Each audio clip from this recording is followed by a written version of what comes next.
Cerita berlanjut. Beberapa orang percaya bahwa hidup dan mati adalah hal paling tak terduga di dunia. Namun mereka keliru. Kematian bukanlah misteri, ia adalah akibat. Dan hidup hanyalah sebab yang telah ditetapkan oleh karma. Tak ada yang bisa melangkah keluar dari jalur karma. Seperti Liu Mei yang kini duduk bersila di kamar terpencil di planet 1000 ilusi. Ia memandang dunia luar yang asing dan berkabut, namun tangannya terus menggenggam erat sebuah tas penyimpanan. Dari benda kecil itu, ia menemukan ketabahan dan rasa hangat yang tak bisa dijelaskan. Ia mengelus tas itu pelan seperti menyentuh sesuatu yang hidup. Namun wajahnya segera dipenuhi rasa sakit, cepat, tajam, lalu hilang, tergantikan oleh ketidakpedulian yang mengiris. Setetes darah ia jentikan ke dalam tas, fluktuasi yang sempat muncul segera mereda. Ia menarik nafas panjang, menatap jauh keluar jendela dan berbisik. Harta yang aku siapkan untuknya kini tak lagi berguna.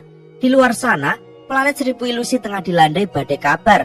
Leluhur keluarga Huan telah kembali dan bersamanya seorang murid muda berbakat luar biasa. 3 bulan dari sekarang akan digelar ritual garis keturunan menjadikan pemuda itu anggota inti keluarga Huan. Kabar itu menyebar seperti badai, menembus hingga planet-planet bawahan, termasuk satu yang terjauh di utara, planet Ranyun. Di sisi lain, Wang Lin menutup matanya dalam diam. Di rumahnya yang sunyi, ia tengah duduk bersila membudidayakan kekuatan. Tas yang ditinggalkan Suntai berisi lebih dari 50.000 giok langit. Ditambah simpanannya sendiri, kini ia memiliki hampir 300.000. Jumlah yang cukup untuk menciptakan badai surgawi. Seharusnya cukup, fisiknya.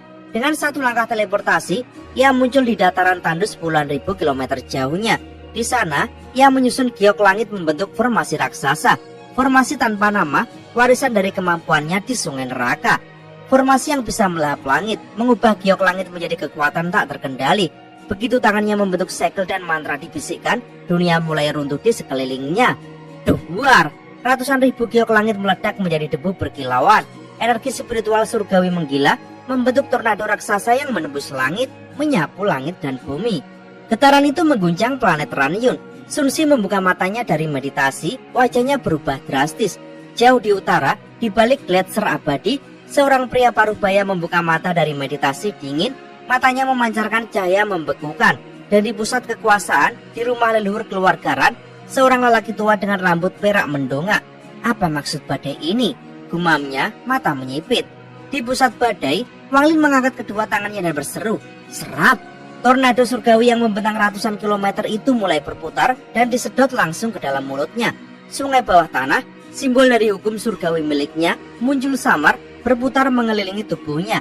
Ia seperti lubang hitam, menyerap seluruh kekuatan giok langit tanpa sisa. Tubuhnya merah membara, meridian membengkak, dan petir surgawi berderak di sekujur tubuhnya. Namun dia tidak bergeming, dia melahap surga tanpa ragu sedikit pun. Saat tornado menghilang, dunia kembali hening, seolah-olah semua yang baru saja terjadi hanyalah mimpi. Wang Lin membuka matanya penuh kekuatan. Aku hanya butuh satu penyerahan lagi untuk menembus tahap pertengahan Askendan. Tapi penyerahan tidak bisa dipaksakan. Bisa terjadi esok atau 100 tahun dari sekarang. Dia berdiri, tatapannya dingin. Namun sebelum itu, ada urusan yang harus kuselesaikan. Dalam sekejap, ia menghilang. Seluruh planet Ranyun tertutup oleh kesadarannya. Dia menemukan targetnya, leluhur keluarga Ran. Di langit, sambaran petir memotong udara. Leluhur keluarga Ran memanggil tapak guntur, jurus puncak dari tahap Askendan. Namun, bayangan surgawi muncul, menjaga langit. Wang Lin melangkah maju dan sekali dorongan, tapak guntur hancur. Leluhur keluarga Ran memuntahkan darah dan terpental seperti bintang jatuh. Apa? Kultivasinya sudah di tahap akhir Askendan? Pikirnya ngeri. Namun Wang Lin hanya berdiri tenang, tangan di belakang punggung. Kamulah yang menjebakku 4 tahun lalu, bukan? Leluhur keluarga Ran menggigil. Ia ingin berbicara, memberi alasan, tapi Wang Lin memotong. Aku tidak butuh alasan. Jika kau ingin perlindunganku, tunjukkan ketulusanmu. Leluhur itu gemetar. 90% giok langit keluarga kami. Dua sosok muncul dari bayangan, Sun Si dan pria paruh baya dari Gletser. Mereka telah melihat sendiri kekuatan Wang Lin. Ketakutan mereka mendalam, bukan hanya karena kekuatannya, tapi karena mereka tahu lelaki ini bukan lagi pion yang dulu mereka pandang sebelah mata. Sun Si, Wang Lin berkata, 70% giok langit keluarga kalian. Sun Si menunduk dalam. Saya terima. Jika ini harga untuk bebas dari bayang-bayang 4 tahun lalu, saya rela. Dan kau? Wang Lin menatap pria dari Gletser. 90% milikmu dan berikan aku semua sisa harta dari keluarga Huan 4 tahun lalu. Jika tidak, aku akan mengambilnya dengan caraku. Langit sore kembali tenang, tapi di bawah keterangan itu, dunia Ranyun telah berubah. Wang Lin lanjut berkata dengan suara tenang namun tak terbantahkan. Itu syaratku untuk melindungi kalian. Tatapannya mengandung tekanan yang membuat ketiga orang di hadapannya merasa seolah langit runtuh tepat di atas kepala mereka. Tak satu pun dari mereka diberi pilihan. Jika menerima, mereka akan mendapatkan perlindungan dari bencana besar yang akan datang. Jika menolak, mereka akan musnah tanpa jejak. Nenek moyang keluarga Ran terdiam, matanya memancarkan kegelisahan, namun dalam hatinya ia tahu bahwa Wang Lin bukan kultivator biasa. Dia adalah ancaman yang lebih besar daripada keluarga Huan itu sendiri. Dengan gigi terkatup rapat, ia akhirnya berkata, "Baik." Dua pasang mata langsung menatap satu arah, ke pria parubaya di dalam gletser. Nada suara leluhuran berubah dingin. "Saudara Zhao, kita bertiga yang menyerang waktu itu. Apa kau berniat lari dan cuci tangan sendirian?" Pria itu terdiam, ketegangan menggantung di udara seperti pedang yang tak terlihat. Setelah waktu yang terasa seperti selamanya, ia menarik nafas panjang dan mengangguk pelan. "Aku setuju." Dengan berat hati, ketiganya menyerahkan harta mereka, batu giok langit, benda-benda warisan keluarga Huan, dan semua beban masa lalu yang selama 4 tahun menghantui langkah mereka. Sekarang semua itu berpindah ke tangan Wang Lin yang pergi hanya meninggalkan satu kalimat, "Jangan ganggu aku, kecuali jika keluarga Huan benar-benar muncul." Setelah ia pergi, ketiganya tak berkata apa-apa untuk waktu yang lama. Sun Si tersenyum kecil, menggenggam tangan dan pamit pergi, sedangkan pria parubaya mengikuti ke arah sebaliknya.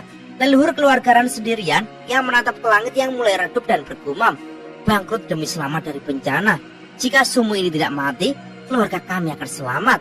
Tapi aku tetap harus mengatur agar dia tak bisa meninggalkan planet ini." Di sisi lain, di planet Seribu Ilusi, di sebuah ruangan mewah yang diselimuti kabut ilusi, kepala keluarga Huan, Huan Fensen, berdiri dengan sikap hormat di hadapan seorang lelaki tua kurus, leluhur keluarga Huan yang telah kembali setelah ribuan tahun menghilang. "Kenapa baru sekarang kamu menindaklanjuti orang yang menghilang 4 tahun lalu?" Suara sang leluhur dingin seperti es kutub. "Waktu itu terlalu pendek, leluhur," jawab Huan Fensen. "Dia hanya cabang keluarga dan belum jadi perhatian. Tapi sekarang kami tahu, saya hanya butuh 3 bulan lagi untuk menemukan penggantinya." Leluhur itu mengangguk pelan. "Baik, 3 bulan. Tapi kirim penjaga untuk membasmi siapapun yang terlibat dalam insiden 4 tahun lalu. Keluarga Huan harus menunjukkan taringnya." Setelah meninggalkan ruangan, mata Huan Fensen berubah gelap. Ia bergumam dalam hati, apakah leluhur berniat menyerahkan keluarga pada orang luar ini? Huan Mei. 3 hari kemudian, Liu Mei berdiri di beranda kamarnya, memandangi langit planet Seribu Ilusi. Suara lembutnya menyapu angin. "Ran Yun, jika ayah angkat memintaku menyelesaikan ini, maka..." Tiba-tiba, "Huan Dong, kau siap?" Bayangan muncul dari balik pilar. Seorang pria tampan berusia sekitar 30-an berlutut dengan satu lutut, penuh hormat dan gairah fanatik di matanya. "Saya siap, Nona." Liu Mei lalu berkata, "Kultivasimu di puncak tahap pertengahan Askendan. Ini bukan misi besar, tapi ini langkah pertama kita. Jangan membuatku malu." Senyum Liu Mei seperti cahaya bulan menyinari hati Huan Dong. Ia menunduk dalam kekaguman yang nyaris tak waras. "Aku akan membunuh siapapun yang mencoreng nama Nona Liu Mei, bahkan jika itu dewa." Sementara itu di kota keluarga Sun, Wang Lin kembali berjalan sendirian menyusuri jalanan yang riuh, tapi dalam pikirannya hanya keheningan. "Aku telah memahami kematian, tapi di mana kehidupan?" Ia berhenti ketika melihat pemuda yang dulu ia bantu duduk merenung di bawah batu. Senyum samar mengembang di wajah Wang Lin. Pemuda itu membuka matanya terkejut. "Kau, bukankah kau ditangkap?"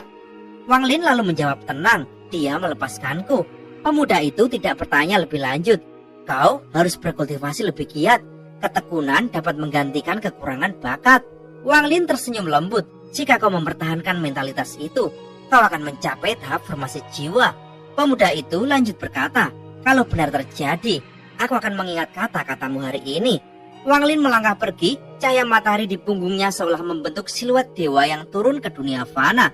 Kembali di kamarnya, Wang Lin menatap isi tas peninggalan keluarga Huan. Di dalamnya, pil peringkat 8, sisir hitam dengan aura berdarah, dan 2 batu api merah menyala. Saat ia menggesek 2 batu itu, api emas meledak seketika. Mata Wang Lin menyala, bukan benda biasa. Batu api, harta alam murni.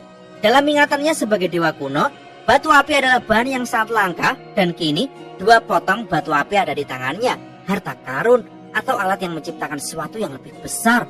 Sayangnya harapan Wang Lin sedikit pupus. Ia menatap batu api merah menyala itu dengan tatapan penuh sayang.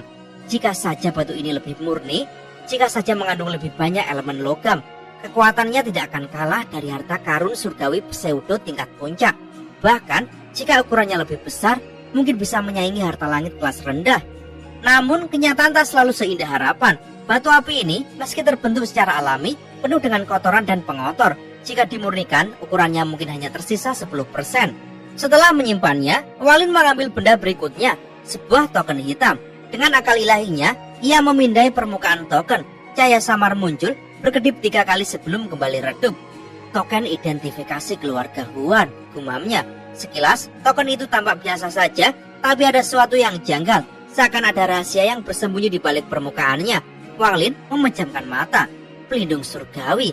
Bayangan hitam di bawah tubuhnya tiba-tiba bergerak, melilit token seperti ular bayangan. Dengan kekuatan kultivasi penjaga langit, Wang Lin menyelami lebih dalam.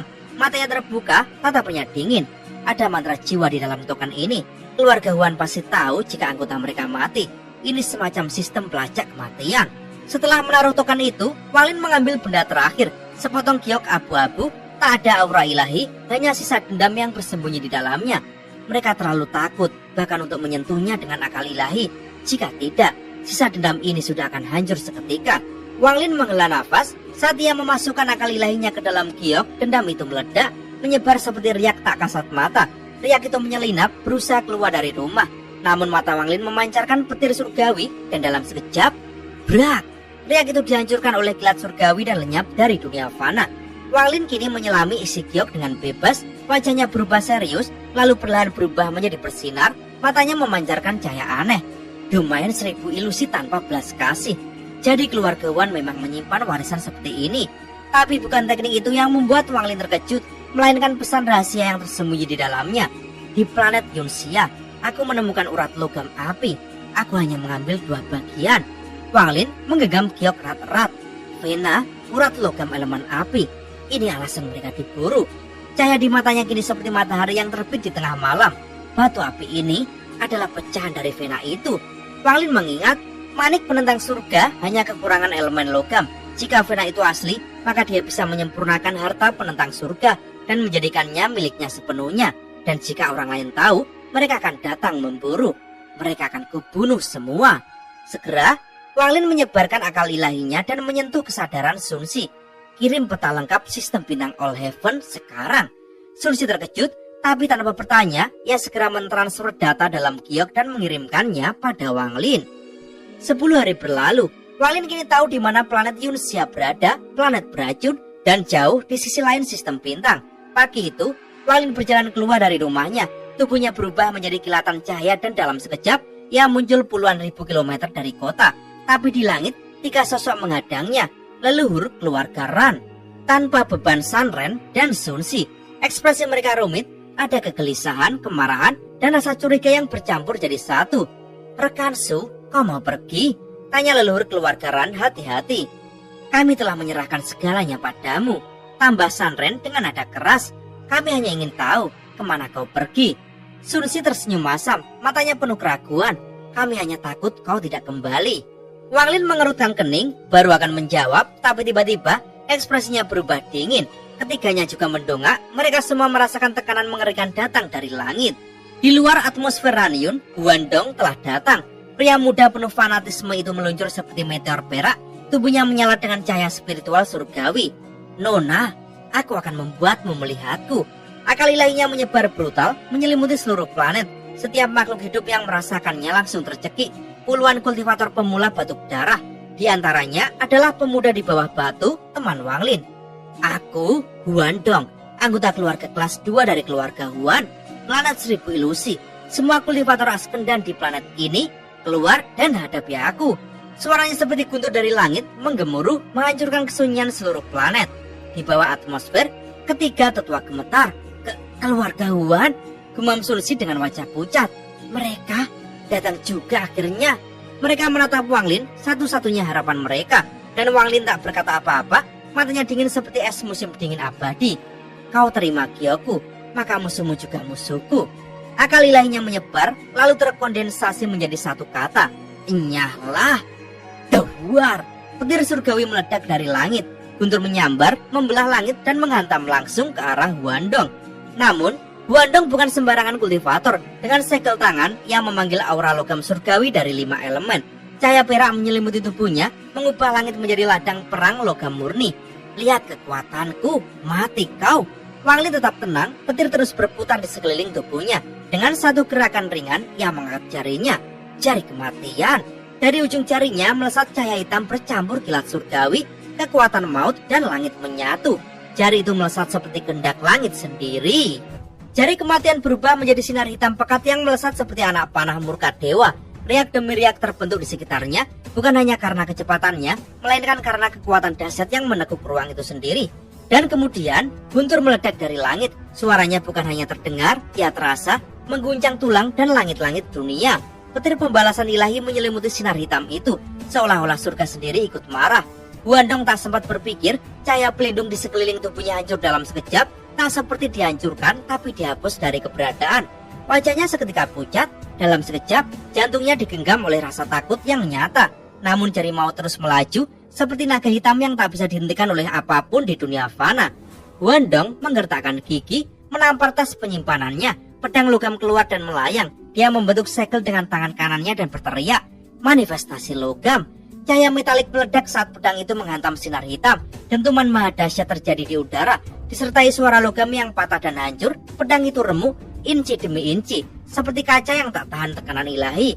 Jari kematian melesat menembus kehancuran pedang dan dalam sekejap tiba di hadapan Huandong. Dalam kepanikan, ia menangis dengan segel terakhir, namun kontak terjadi. Duar. Tubuh Huandong terpental seperti meteor yang dipukul keluar dari orbit. Dia memuntahkan darah dan kilat menyambar tubuhnya tanpa ampun. Petir itu bukan petir biasa. Ia menyusup ke dalam jiwa asalnya, menyengat bagian terdalam dari eksistensinya. Sakitnya tak tertahankan, membuat Huandong menjerit tanpa suara. Dia panik, teror menguasainya. Apa jenis petir ini? Siapa sebenarnya orang ini? Ini bukan kekuatan dari planet Ranyun. Menyadari nyawanya dalam bahaya, Huandong segera menampar kakinya. Cahaya putih bersinar dari tubuhnya, membungkus dirinya dan menariknya menuju kehampaan. Separuh tubuhnya telah menghilang ke ruang antar dimensi. Ia hampir lolos, namun Wang Lin tak berniat membiarkan itu terjadi. Dengan ketenangan mengerikan, ia menampar tas penyimpanan. 7 cahaya berpendar dari dalam. Formasi 7 pedang bintang muncul, mengaum seperti binatang surgawi yang lapar akan darah. 7 jiwa pedang bersatu menjadi satu bentuk ilusi binatang purba, mengaum ganas dan melesat. Krak! Seperti cermin ruang retak, cakar ilusi itu merobek kehampaan dan menarik paksa Huandong keluar. Tubuhnya menggeliat, matanya membelalak ketakutan. 7 pedang mengelilinginya seperti pisau dewa, semua mengarah ke titik vital. Bergerak sedikit saja, jiwanya akan hancur. Semua ini terjadi hanya dalam beberapa nafas. Dari kejauhan, para tetua Ranyun, Ran Suefeng, San Ren, dan Sun Si hanya bisa terpaku menyaksikan kekuatan luar batas itu. Ran Suefeng menarik nafas dingin. Bahkan sekarang, ia belum pulih dari serangan bayangan hitam milik Sumu. Kini ia tahu, bayangan itu hanyalah secuil kekuatan dari pria ini. San Ren menelan ludah, formasi pedang 7 bintang itu. Jika diarahkan padanya, dia bahkan tak akan sempat menjerit sebelum tubuh dan jiwanya terkoyak. Sementara Sun Si justru tampak lebih tenang, meski tak kalah terkesan. Aku harus memastikan tetap berada di sisinya. Sumu adalah angin badai di tengah laut yang dalam. Di tengah lingkaran pedang, wajah Huandong berubah ngeri. Tak ada jalan keluar. Ia menatap Wang Lin, lalu ketiga tetua lainnya. Ran Suefeng, Sun Si, Zhao Chuawen, apakah kalian ingin mati? Bentaknya. Tak ada jawaban, hanya mata dingin dan kesunyian membeku yang menyambutnya. Huandong tahu ia telah kalah, tapi ia masih mencoba. Aku datang atas nama keluarga Huan. Jika kalian membunuhku, leluhur keluarga kami akan datang. Kalian tidak akan bisa melarikan diri. Lepaskan aku, dan aku akan melaporkan ini dengan adil. Tatapannya terus melirik Wang Lin, mencoba membaca gerakannya. Mungkin dia bisa digertak. Leluhur Ranyun akhirnya bertanya, mengapa kau datang ke planet Ranyun? Wajah Huandong mencibir. 3 tahun lalu, anggota keluarga Huan tewas di sini. Kalianlah pelakunya. Garis keturunan kalian akan berakhir di tanganku. Ketegangan menebal, tetapi Wang Lin hanya tersenyum tipis, senyum tanpa kehangatan. Aku serahkan orang ini padamu, ucapnya datar. Formasi pedang lenyap, tapi jiwanya disegel dan dilempar ke kaki mereka. Huandong bagaimanapun belum menyerah. Kau pikir bisa melawan leluhur kami? Dia telah mencapai langkah kedua. Tahap yin dan yang. Jika dia datang, kau pasti mati. Wang Lin berhenti melangkah. Ia perlahan berbalik, matanya dingin. Guan Mei, siapa nama aslinya? Tanyanya. Guandong menyeringai. Lepaskan aku dan aku akan beritahu. Wang Lin mengangkat alis. Tanpa sepatah kata pun, ia mengangkat tangan. Guandong terbang ke hadapannya. Tubuhnya dililit bayangan hitam. Wang Lin meletakkan tangan di kepalanya. Kilat menyala di matanya. Pencarian jiwa. Cerita senyap menggema saat Guandong gemetar hebat. Tubuhnya bergetar hebat saat kenangan-kenangannya terungkap satu persatu. Lalu Wang Lin melihat wajah yang tak asing. Matanya menyipit. Tangannya menghantam tubuh Guandong, menghancurkannya. Jiwanya dilempar ke dalam bendera 1 miliar jiwa. Liu Mei? Nama itu seperti duri di masa lalu. Kenangan akan planet Vermilion, makam Vermilion. Semua kembali membanjiri pikirannya. Jika dia berubah, tidak masalah. Tapi jika dia masih seperti dulu. Wang Lin mengangkat wajah ke langit. Lalu tanpa kata ia melangkah pergi. Para tetua Ranyun tidak berani menghentikannya. Saat tubuhnya menghilang ke langit, ia menampar tas penyimpanan. Kompas bintang muncul, berubah menjadi naga perak, membawanya menjelajahi kehampaan. Ia duduk bersila di punggung naga dan bergumam. Jika Liu Mei masih seperti dulu, aku akan membunuhnya. Jika leluhur keluarga Huan ikut campur, aku tak perlu membunuhnya. Aku akan hancurkan orang-orang yang ia sayangi. Aku bukan pembalas dendam. Aku hanya tak menyukai orang yang tidak tahu diri. Tujuannya hanya satu, planet Yunxia. Di sana, Vena logam elemen api menanti. Kunci untuk menyempurnakan manik penentang surga.